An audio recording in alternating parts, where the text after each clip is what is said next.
నమస్తే, welcome to special focus. ప్రస్తుతం ఏపీలో ఎన్నికలు సమీపిస్తున్న నేపథ్యంలో పార్టీల వ్యూహాలకు సంబంధించి ఎత్తులకు పై ఎత్తులకు సంబంధించి పెద్ద ఎత్తున కూడా ఏదైతే వ్యూహాలు పన్నుతున్నటువంటి పరిస్థితి. ఇందులో భాగంగా జాతీయ జనసేన పార్టీ అంటూ కూడా ఒక కొత్త పార్టీ ఆవిర్భవించింది. దీనికి పవన్ కళ్యాణ్ పేరుతోనే మరో వ్యక్తిని ఏపీ ప్రెసిడెంట్గా నియమించారు. డి నాగేశ్వరరావు అనేటటువంటి వ్యక్తి ఈ పార్టీకి జాతీయ అధ్యక్షుడు అంటూ కూడా ఒక లేఖ పెద్ద ఎత్తున సోషల్ మీడియాలో వైరల్ అవుతున్నటువంటి పరిస్థితి ఉంది. అసలు జాతీయ జనసేన పార్టీకి సంబంధించి ఏదైనా రాబోయే ఎన్నికల ప్రభావితం చూపుతుందా? ఈ పార్టీ పెట్టింది ఎవరు? ఈ పార్టీ వెనకున్నటువంటిది ఎవరు? ఈ పార్టీకి సంబంధించి జనసేన పార్టీని డ్యామేజ్ చేసేటటువంటి ప్రయోగాలేనా? అసలు ప్రజలు ఈ జాతీయ జనసేన పార్టీని ఏదైతే పవన్ కళ్యాణ్ అధినేతగా ఉన్నటువంటి జనసేన పార్టీతో పోల్చుకోగలరా? కన్ఫ్యూషన్ క్రియేట్ అయ్యే పరిస్థితి ఉంటుందా? జనసేన ఓట్లు చేల్చడానికే ఈ పార్టీ పెట్టడం జరిగిందా? ఇదంతా కూడా పెద్ద ఎత్తున కూడా ప్రజల్లో చర్చనీయాంశంగా ఉన్నటువంటి పరిస్థితి అయితే ఉంది. దీనికి సంబంధించి మనతో ఉన్నారు ప్రముఖ రాజకీయ విశ్లేషకులు కేవీఆర్ గారు. అసలు ఇలాంటి కొత్త పార్టీలు రాబోయే ఎన్నికల ప్రభావితం చూపుతాయా? ఇప్పుడున్న పరిస్థితుల్లో ఇలాంటి చిన్న పార్టీలను, ఇలాంటి కొత్త పార్టీలను ప్రజలు దృష్టి పెట్టే పరిస్థితి ఉంటుందా? ఏం జరగబోతుందనే తెలుసుకుందాం. సార్ నమస్తే కేవీఆర్ గారు. ప్రస్తుతం ఏదైతే జాతీయ జనసేన పార్టీ అనేటటువంటి పేరుతో ఒక లేఖ వైరల్ అవుతుంది. అలాగే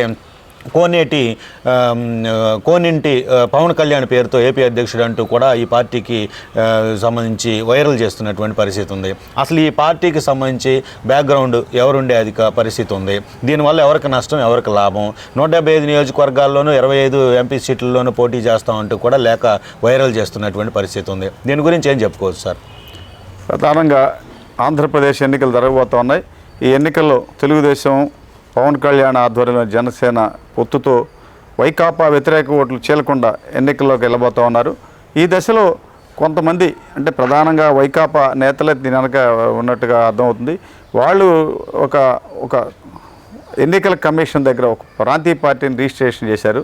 దాని పేరు ఏంటంటే జాతీయ జనసేన పార్టీ అనే పేరుని కొంత రిజిస్టర్ చేసి దానికి అధ్యక్షుడిగా కోనింటి పవన్ కళ్యాణ్, అంటే సినీ నటుడు పవన్ కళ్యాణ్ పేరు వచ్చే విధంగా కోనింటి పవన్ కళ్యాణ్, కొణిదెల పవన్ కళ్యాణ్, కోనింటి పవన్ కళ్యాణ్, కే పవన్ కళ్యాణ్ అనే భావన వచ్చే విధంగా వచ్చే ఎన్నికల్లో 25 ఎంపీ సీట్లు, 175 అసెంబ్లీ సీట్లు పోటీ చేసే విధంగా ఒక వాతావరణం తీసుకొచ్చి, అంటే వైకాపా వ్యతిరేక ఓటుని చీల్చడం కోసం అనే దాని మీద ఈ రిజిస్ట్రేషన్ చేసినట్టు అర్థమవుతుంది. అయితే గతంలో కూడా అనేక సందర్భాలు మనం చూసాం. 83లో తెలుగుదేశం పార్టీ 82లో ఏర్పడిన తర్వాత వివిధ దశల్లో ఎన్టీఆర్ని నాదెండ్ల భాస్కర్ ఎన్నిపోటు పొడిచిన తర్వాత 85 అసెంబ్లీ ఎన్నికల్లో ప్రజాస్వామ్య తెలుగుదేశం అని నాదెండ్ల భాస్కర్ రిజిస్టర్ చేశాడు. దాని తర్వాత హరికృష్ణ అన్న టీడీపీ అని రిజిస్టర్ చేశాడు. ఆ తర్వాత ఇంకా రేణుకా చౌదరి కూడా తెలుగుదేశం పార్టీ అనే డెమోక్రటిక్ తెలుగుదేశం పార్టీ అనేది పెట్టి రకరకాలుగా వేరే గుర్తులతో పోటీ చేశారు. ఆ తర్వాత అసలు ఎన్టీఆర్ ఆధ్వర్యంలోనే లక్ష్మీపార్వతి చంద్రబాబుగా పార్టీ చీలిన సమయంలో కూడా చంద్రబాబు ఆధ్వర్యంలోనే తెలుగుదేశం పార్టీ వీళ్ళకి దక్కింది. ఇలా ప్రధానంగా ఏంటంటే మామూలుగా ఓట్లను చీల్చడం కోసం ఇటువంటి ఎత్తులు పై ఎత్తులు వేస్తారు. అయితే గతంలో కూడా మనం పరిశీలిస్తే ఎన్నికల సింబల్ గుర్తు వలన కొంత ఓట్లు మారే అవకాశం ఉంది. మీకు ఆంధ్రప్రదేశ్లో ఉమ్మడి రాష్ట్రంలో 1991లో అనకాపల్లి లోక్సభ ఎన్నికలు జరిగితే కొణతాల రామకృష్ణ కాంగ్రెస్ అభ్యర్థిగా 9 ఓట్లతో గెలిచాడు ఎంపీగా. భారతదేశంలోనే అతి తక్కువ మెజార్టీతో గెలిచింది కొణతాల రామకృష్ణ. ఆ ఎన్నికల్లో ఇండిపెండెంట్ అభ్యర్థికి మోటార్ బైక్ని గుర్తుగా కేటాయించారు. మోటార్ సైకిల్కి పడ్డ ఓట్లు 9,000 ఓట్లు తేలినాయి.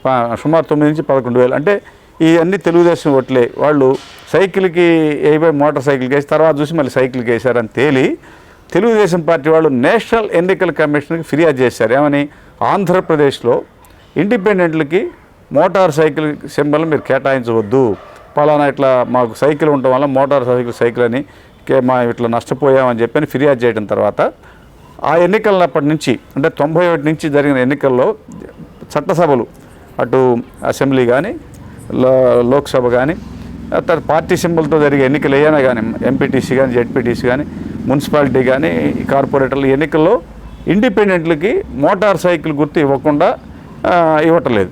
అలా సహజంగా ఏంటంటే గుర్తును పోలి గుర్తుంటే ఓట్లు మారే అవకాశం ఉంది. అసలు ప్రధానంగా ఇట్లా ఈ పార్టీని చూసి మనకి ఓట్లు కొంతమంది ఇటు చీలిపోతాయి అనేది ఇదంతా ప్రశాంత్ కిషోర్ గతంలో 2014-19 మధ్య వైకాపాకి వ్యూహకర్తగా ఎలా చేశారో ఇటువంటి వ్యూహాలనే రచించేటువంటి ఈ వాళ్ళు చేసే పనిగా ఇది కనపడతా ఉంది.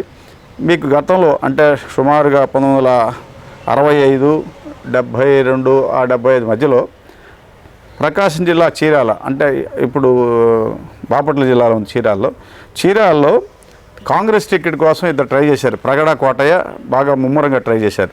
ప్రగడ కోటయ్యని సీట్ రాకుండా వ్యతిరేకించే వర్గాలు గండ్రా కోటయ్యని జీ కోటయ్యని ఆయన కూడా సీటు కోసం ప్రయత్నాలు చేశారు.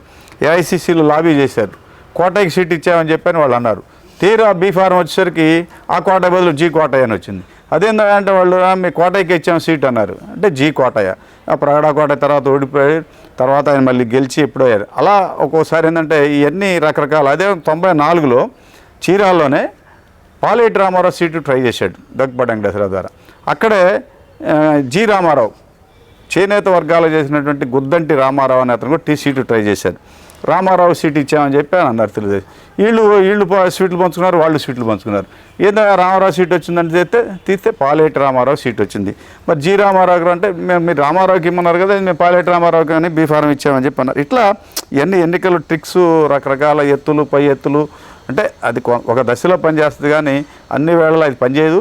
ఇది ఏంటంటే దీన్ని ప్రధానంగా మనం పరిశీలిస్తే ఆంధ్రప్రదేశ్లో కాపు సామాజిక వర్గం ఓట్లు గణనీయంగా పవన్ కళ్యాణ్ ఆధ్వర్యంలో తెలుగుదేశం ఇటు జనసేన పొత్తులో ఓట్లు వీళ్ళకి వస్తాయి అనేటువంటిది ఒక ప్లాట్ఫామ్ ఉంది. దీనికి ప్రధాన కారణం ఏంటి? దాసరి రాము, కాపు ఒంటరి దాని అసోసియేషన్ అధ్యక్షుడు చేగొండి హరిరామ్ జోగయ్య, ఇటువంటి వాళ్ళంతా కూడా పవన్ కళ్యాణ్కి అనుకూలంగా ఇప్పుడు జగన్కి వ్యతిరేకంగా పెద్ద ప్లాట్ఫారం ఏర్పాటు చేశారు. దీనికి కారణం ఏంటి? 2014-19లో చంద్రబాబు ఆధ్వర్యంలోని ఓబీసీ కోటాలు 10%లో 5% కాపులకు కేటాయించాడు రిజర్వేషన్. దానిని పవన్ కళ్యాణ్ ఎత్తేసాడు. దాంతో కాపులంతా కూడా తీవ్రంగా వ్యతిరేకిస్తా ఇప్పుడు పవన్ కళ్యాణ్ ఆధ్వర్యంలో కొంత పర్సెంట్ కాపు ఓట్లు మేజర్గా ఆయన కలిసి సమీకరించినాయి. దీనిని బ్రేక్ వేయడం కోసం పవన్ కళ్యాణ్ ఇంకొక పార్టీ పెట్టుకున్నాడు అని చెప్పి ఒక ప్రచారం చేస్తారు. అంటే మరి ఈ పవన్ కళ్యాణ్ కే పవన్ కళ్యాణ్ అంటే కొంతమంది అక్షరాస్యులు, కొంతమంది తెలియని వాళ్ళు పవన్ కళ్యాణ్ అంటారనే ఉద్దేశంతో ఇది ఒక తయారు చేసినటువంటి సిస్టమ్గా కనపడుతుంది. అసలు పవన్ కళ్యాణ్ ఆధ్వర్యంలో ఉన్నటువంటి జనసేన స్పష్టంగా గ్లాసు గుర్తు మీద తెలుగుదేశం పార్టీతో మేము పొత్తు పెట్టుకుంటున్నాం, వైకాపా వ్యతిరేక ఓట్లు చీలనివ్వను అని ఆయన స్పష్టంగా చెబుతున్నాడు. వీళ్ళేంటి ఇప్పుడు సోషల్ మీడియాలో కానీ టీవీ ఛానల్స్ కానీ జనతా పార్టీ అనే టైప్లో అదే లోగో పెట్టి జాతీయ జనసేన పార్టీ అంటే జనసేన వీళ్ళది జాతీయ జనసేన పార్టీ అట్లా భావన వచ్చేటట్టుగా పెట్టి వైకాపాలో వ్యతిరేక ఓటుని కొంత తెలుగుదేశం జనసేనకు పోకుండా కొంత పర్సెంట్ ఇటు ఓట్లు చీలితే ఏదన్నా ప్రతి నియోజకవర్గంలో 1000-2000 మురిగిపోయే ఓట్లతో సమానంగా వచ్చినా కూడా కొన్ని చోట్ల క్వీన్ కంటెస్ట్ అంటే 2014లో మంగళగిరిలో 12 ఓట్లతోటి తెలుగుదేశం ఓడిపోయింది. కొన్ని చోట్ల 100 ఓట్లు, 2 ఓట్లు, 1000 అట్లా ఓడిపోయే దగ్గర మార్జిన్ నియోజకవర్గాల్లో ఇది మనకు ఉపయోగపడుద్ది అనేటువంటి ఫీలింగ్లో ఇటువంటి చేసే పని ఇవన్నీ కూడా అంటే ప్రధానంగా ఈ ఎన్నికలు వచ్చినప్పుడు ఇవన్నీ ఆరోపణలు వస్తూ ఉంటాయి సహజం. మరి వాటిని అధికార పార్టీ వాళ్ళు సమర్థవంతంగా ఎదుర్కొన్నప్పుడే ఇవన్నీ గట్టి ముందుగానే పసిగట్టి వీళ్ళు తీసుకోవాల్సిందంటే ఇప్పుడు ఈ జాతీయ జనసేన పార్టీకి గ్లాసు గుర్తు అంటే గ్లాస్ టైప్లోనే 2-3 రకాల గ్లాసు ఉంటాయి. ఇది మామూలు గ్లాసు, వాళ్ళు బీర్ గ్లాసో ఇంకో గ్లాసో పెడతారు, స్టీల్ గ్లాసోనే పెడతారు. ఓకే సార్, అట్లాంటి రాకుండా వీళ్ళు ఏదో ఒకటి ఇప్పుడు వచ్చే విధంగా వీళ్ళు ముందుగానే ఎన్నిక అప్రమత్తం చేసి బాబు ఆంధ్రప్రదేశ్లో ఈ జాతీయ జనసేన పార్టీకి గ్లాసు ఎటువంటి గ్లాసులు గుర్తులు స్టీల్ గ్లాసోనో ప్లాస్టిక్ గ్లాసోనో ఏదో గ్లాసు కేటాయించకుండా ఇతర గుర్తు గ్లాసు గుర్తు వరకు ఆంధ్రప్రదేశ్లో ఏ గ్లాసు గుర్తు కూడా ఇతరులకు కేటాయించడానికి వీల్లేదు అని ముందుగానే ఎలక్షన్ కమిషన్ కొన్ని అప్పీల్ అయితే ఇటువంటిది ప్రమాదం ఏం జరగకుండా ఉంటుంది. అయితే ఏంటంటే ఎన్నికల ముందు ఇవన్నీ కూడా సహజంగా మీకు ఫ్యాక్షన్ నియోజకవర్గాల్లో అసలు అభ్యర్థితో పాటు ఆ పార్టీ చెందిన 3-4 ఇండిపెండెంట్లుగా నామినేషన్ వేస్తారు. ఎందుకంటే ఏజెంట్లుగా కూర్చోవడం కోసం సహజంగా. అలా ప్రతి ఫ్యాక్షన్ నియోజకవర్గాల్లో దాదాపు ఒక అభ్యర్థికి మద్దతుగా 3-4 ఇండిపెండెంట్లు 4-5 గుర్తులతోటి వాళ్ళు ఏజెంట్ ఫారాలు తీసుకొని నలుగురు ఆడ కూర్చోవటం, అంటే దొంగ ఓట్లని అరికట్టడం కోసం కాదు, ఆడ వాళ్ళు ఆ పోలింగ్ స్టేషన్లో వచ్చిన ఓటర్లను భయపెట్టడం కోసం. ఆ నలుగురు పోలింగ్ ఏజెంట్లు ఒకటిగా ఉన్నారనుకో, ఆడున్న సిబ్బంది వాళ్ళు చెప్పినట్టు వింటారు. అలా చేయడం కోసం ఈ ఫ్యాక్షన్ సెంటర్లో ఈ రకరకాల రాజకీయాలు పనిచేస్తుంటాయి. దానిలో భాగంగానే ఇది మనం పరిగణించాలి తప్ప దీంట్లో పెద్ద ఏం లేదు. అయితే తెలుగుదేశం జనసేన వర్గాలు, ప్రధానంగా కాపు నాయకులు దీన్ని ముందుకు తీసుకొని అప్రమత్తంగా వెళ్ళి దీన్ని అడ్డుకుంటే, అంటే రిజిస్ట్రేషన్ అడ్డుకోవడానికి వీల్లేదు, కానీ ఈ పార్టీకి గ్లాసు గుర్తు ఏమి లేకుండా ప్లాస్టిక్ గ్లాసు లేదా స్టీల్ గ్లాసు, లిక్కర్ గ్లాసులు పెడతారు పొడుగ్గా ఉండే, అట్లాంటివి లేకుండా వీళ్ళు ముందుగా అప్రమత్తం తీసుకుంటే పోతే దీనిలో పెద్ద ఆలోచించే పనిలే. దీని వెనక వైకాపా నేతలు ఉన్నారు. తాడేపల్లి ప్యాలెస్లో సజ్జల రామకృష్ణారెడ్డి కుమారుడు సోషల్ మీడియా ఇన్ఛార్జిగా ఉండి రకరకాలుగా ఇవన్నీ వాళ్ళే చేపిస్తూ ఉంటారు. 2-4 రోజుల క్రితం మీరు వరలరామయ్య కూడా డైరెక్ట్గా ఫిర్యాదు చేశాడు. వైసీపీ నేత వెనక తెలుగుదేశం బ్యాక్గ్రౌండ్తో పెట్టి తెలుగుదేశం పార్టీని వైకాపాని తిడుతున్నట్టుగా పెట్టించారు.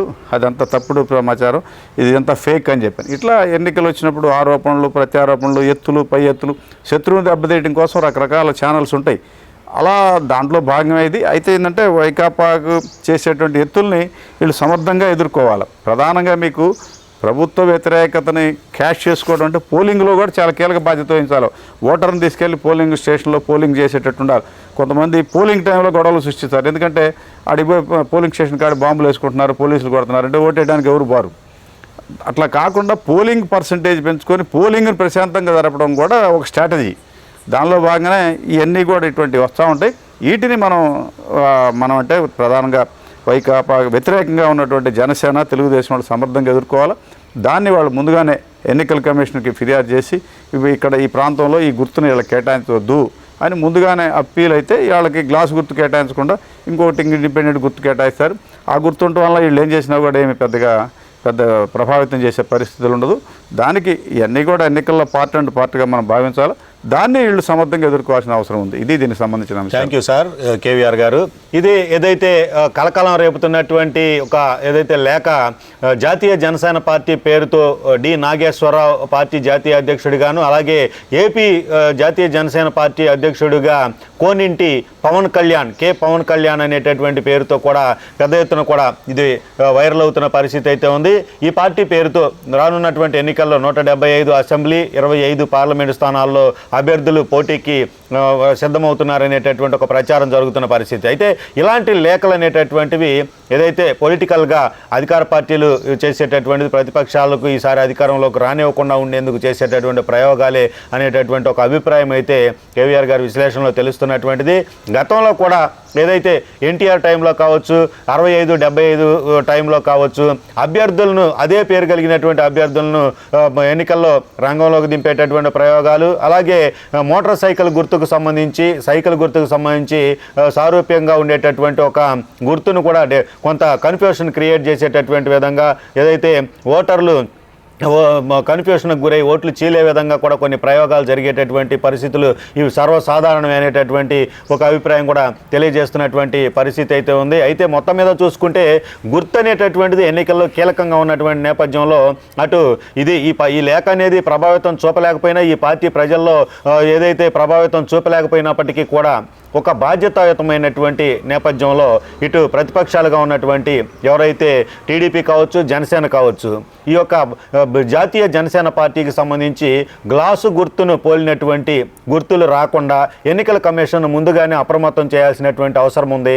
ఎన్నికల కమిషన్కు వీళ్ళ యొక్క అభిప్రాయాన్ని విన్నవిస్తూ కొన్ని సంప్రదించాల్సినటువంటి అవసరం ఉంది. ఎందుకంటే కొన్ని నియోజకవర్గాల్లో ఏదైతే ఎడ్జి ఓట్స్ ఉంటాయో గెలుపుకు సంబంధించి ఒక 100-200 ఒక 2000 కొద్దిపాటి ఓట్లతో మెజార్టీతో గెలిచేటటువంటి ఏవైతే ఉంటాయో ప్రతిపక్షానికి సంబంధించి ఆయా ప్రాంతాల్లో ఇలాంటి చిన్న పార్టీలు కావచ్చు, ఇలాంటి కొత్త పార్టీలు కావచ్చు, ఈ యొక్క కన్ఫ్యూషన్ నేపథ్యంలో సీట్లు కోల్పోయే పరిస్థితి ఉంటుంది అనేటటువంటి, ఓట్లు చీలే పరిస్థితి ఉంటుంది అనేటటువంటి ఒక అభిప్రాయం అయితే మాత్రం కేవీఆర్ గారి విశ్లేషణలో తెలుస్తుంది. దీనికి సంబంధించి ముందస్తుగానే ఎన్నికల కమిషన్ సంప్రదించి గ్లాసు గుర్తు ఏదైతే జనసేన పార్టీ ఎన్నికల్లో పోటీ చేయబోతున్నటువంటి గుర్తు కావడంతో అదే గుర్తుకు ఏదైతే పోలినటువంటి ఏ గుర్తు కూడా ప్లాస్టిక్ గ్లాస్ కావచ్చు, ఇతర గ్లాసుకు సంబంధించినటువంటి గాజు గ్లాసు గుర్తుని ఏదైతే పోల్చుతూ కన్ఫ్యూషన్ క్రియేట్ చేసేటటువంటి గుర్తులు లేకుండా ముందస్తుగానే ఎన్నికల కమిషన్ను సంప్రదించాల్సినటువంటి అవసరం కూడా ఎంతైనా ఉందనేటటువంటిది అభిప్రాయం. ఇది ఈరోజు టాపిక్. మరో టాపిక్తో మళ్ళీ కలుద్దాం. నమస్తే.